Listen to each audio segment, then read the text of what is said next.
Yes, let's discuss the starting equipment we started with. We got life. How do we look up the life gem? No, no, no, no. All right, we got life gems. Life gems. There we go. Gradually restores HP. Very useful. We found that at Fiji. Up in the chest above us, we get the dark sign. As I said, you can use that to return to the bonfire and lose all your souls. I only ever use it once every playthrough, but I always use it every playthrough, and I'll show you when. Witching urns, they explode and do magic damage. These can be really good if you need a little bit of long-range damage, especially early game when your damage potential isn't very high. Aromatic ooze applies magic damage the same way that the gold pine resin applies lightning damage to your right-hand weapon, both very useful. A repair powder, if you look down in the bottom right where our dagger is, you may notice we're missing about 10% of our durability. We can also check that by going up. See, we have 54 of 60. Oh, so yeah, 10% of our damage exactly. This will repair your armor and your weapon all at once. It basically you just throw it on yourself and it repairs everything. If you're almost done with an area and you're about to fight a boss and you don't want to break your weapon in the middle of it, it's good to have it. I sometimes have to use it when I'm farming. If I get a couple of bad summons beat PvP in a PvE and my equipment starting to degrade, I'll use it. Rusted coins, we got a couple extra of those. Once again, boost luck. Very good for when you're farming for hard to get items. Prism stones, here's one here. They're a way to make markings on the ground. They show up in the dark. There's a couple of areas I'd recommend having them just to show where you've been, but they're not super useful. There is a way to trade them that we're going to use. Let's see. The black separation crystal, actually. This crystal is used if you have a person you've summoned in or an NPC summoned in and you need to get rid of them. Maybe you want to go use a bonfire.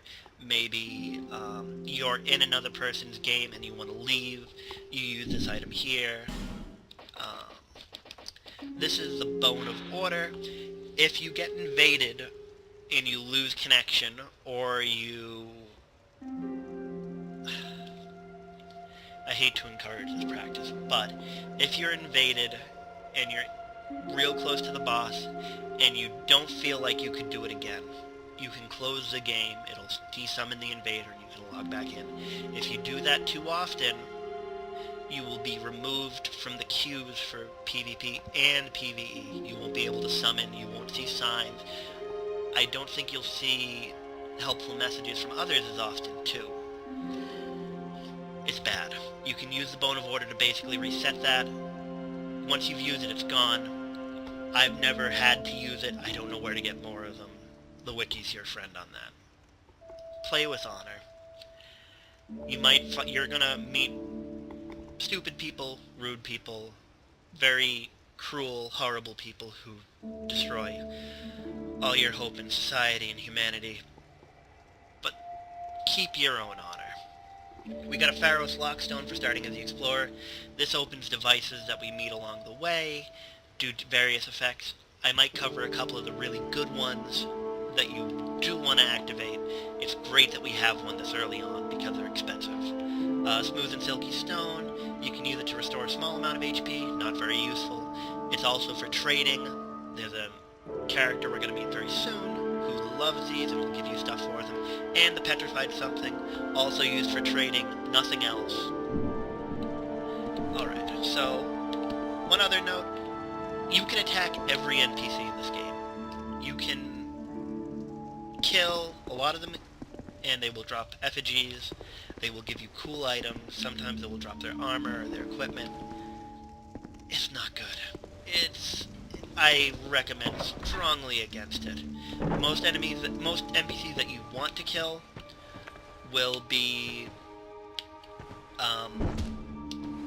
in the course of the story, will become available to fight. I'm taking off my dagger to destroy this cart because of the limited durability on the dagger. There's an item back here. A Soul of the Lost Undead and a torch. Torches are great. but the way they develop the game, they're not as useful as they used to be. They give you extra light. They're used to light the sconces that you find along the way.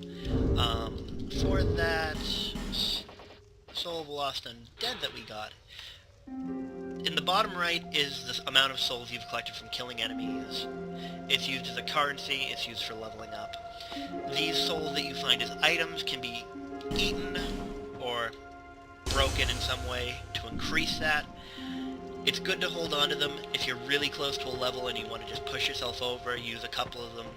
If you're trying to upgrade some equipment, you're a little low, it's nice to have them. Don't use them the second you get them, because once they're in this liquid form down here, it's possible to lose them if you die, and then you'll have to recover them.